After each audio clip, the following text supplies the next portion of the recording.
Like, oh, poetry again? No. How dare you? Also recording myself again.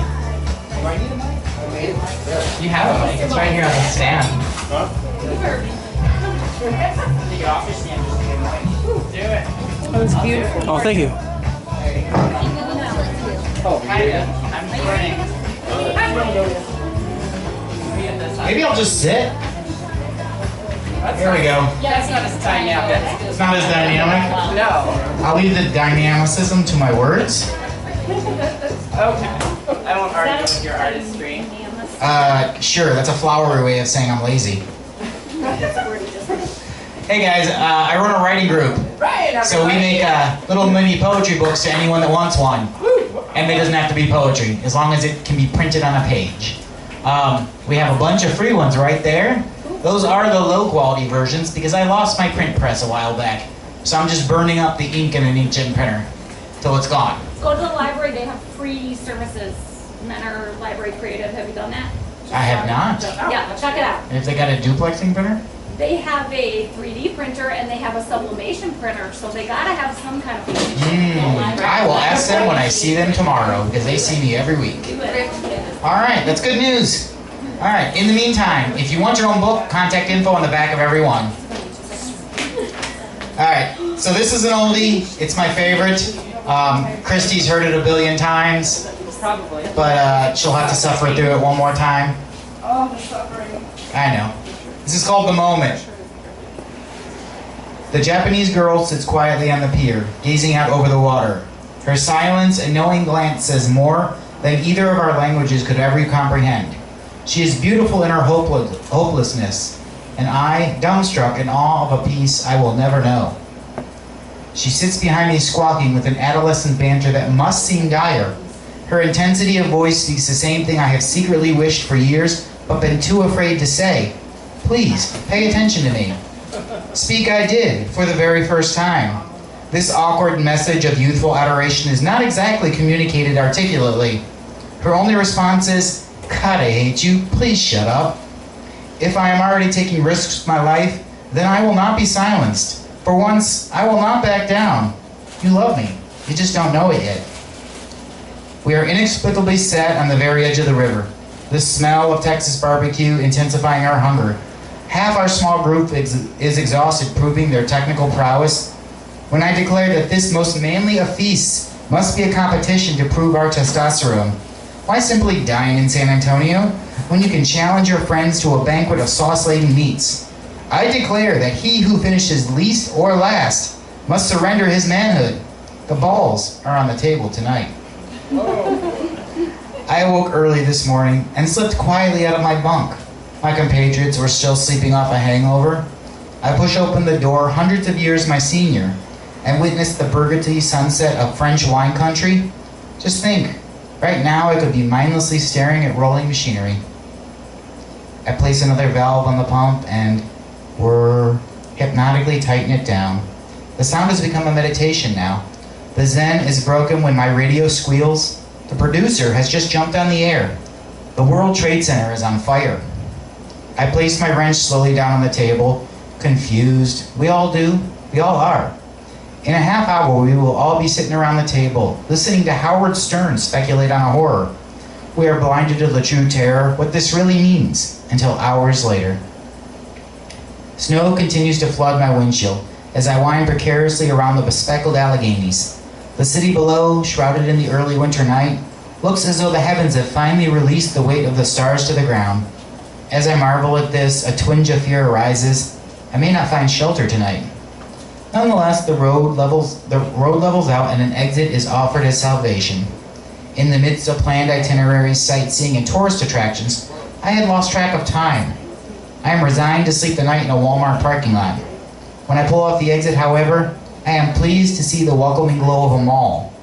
There I discover an establishment long since lost to the ether of my youth.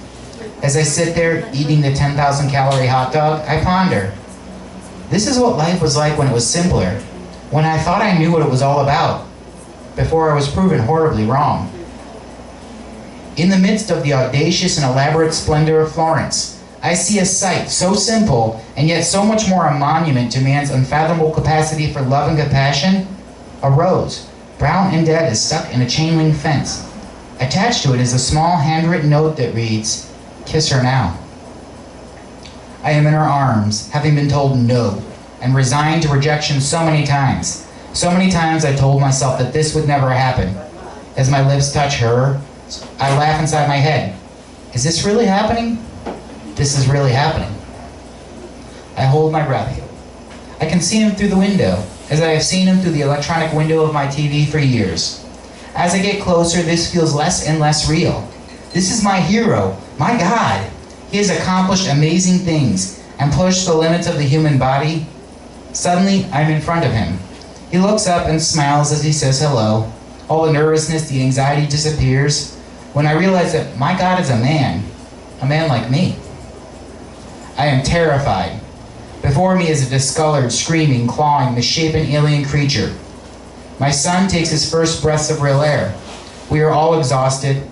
His mother looks at me with a look that practically screams, "We did it." I plead, "But we're not done doing it yet, are we?" His gurgles turn into cries, and I know that this is the moment that matters any more than any in my life. I will never have a single instant matter any more than this ever will.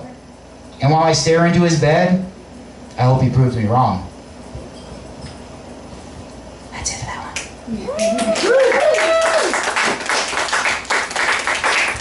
You see, that's my favorite. Everything in that's real. That's all stuff that's actually happened. So, unlike all my other stuff, that one's real. I'll give you one more. This is called Relics. When I pull up in my battle-scarred truck, that old song is playing on the radio, whose lyrics I have misheard, and hell, who did that damn song anyways? Nonetheless, of what I do hear through the cracks and pops, it definitely suits this house. It's an old, run-down bi-level with a winding porch, and more windows and walls. But the windows are heavily tinted and shades are all half-drawn. The windows do not let the light into the home, but rather steal it, consume it into the darkness, never to be seen again. How many neighborhood rumors revolved around this house? For how long has it been whispered that this is that haunted house? Or even this is where that one creepy guy did that one horrific thing? Or even that series of horrific things? Did the boogeyman originate here? Inside the darkness of that house, stealing the sunshine from precocious little boys and girls, finally freed from the confines of scholastic imprisonment, until eventually their days of play started getting shorter, and they returned to their 9 months of confinement, with no one to blame but the invisible tenant of the ever-decaying, but seemingly indestructible and insurmountable house. I imagine a stone in my hand, to be thrown into this house of glass. I picture it not breaking the glass so much as piercing a pool of darkness that ripples across the entire house, melting each window and finally freeing everyone's abducted childhoods. I see the sunlight exploding from the foundation, the cracked brown leaves in every dead, broken tree suddenly springing to life and filling with green. Years have devoured frisbees, kites, and baseballs launching into the air from every crevice. And then, I think, maybe appearances can be deceiving. Maybe this house is not so much the spooky old ruin, but rather a cracked and worn old photo album, housing years of relics of lives spent well and with love. Love that our generation could not possibly fathom, devoid of the electronic means of expressing and spreading it. How many boys turned men turned soldiers here? How many mothers turned grandmothers turned cherished memories? How many years were cried over scraped knees and first loves, or spent on lovers' lanes, backyard barbecues, and drunken sibling brawls? Is that old tire finally getting its deserved rest from someone's swing, or off the wheels of a well-loved ancestor to my vehicle? Whose lives and legends are parked in this dusty driveway? Whose footprints am I standing in right now?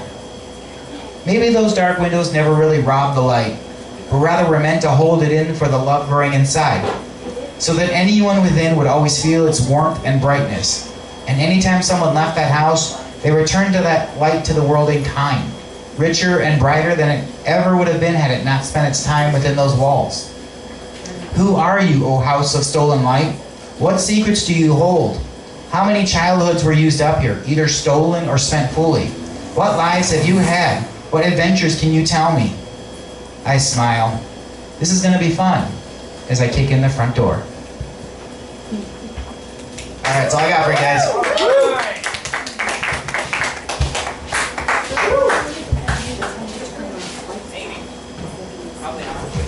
Really good. Thank you, Ryan. That was super awesome. Next up, we have Matt.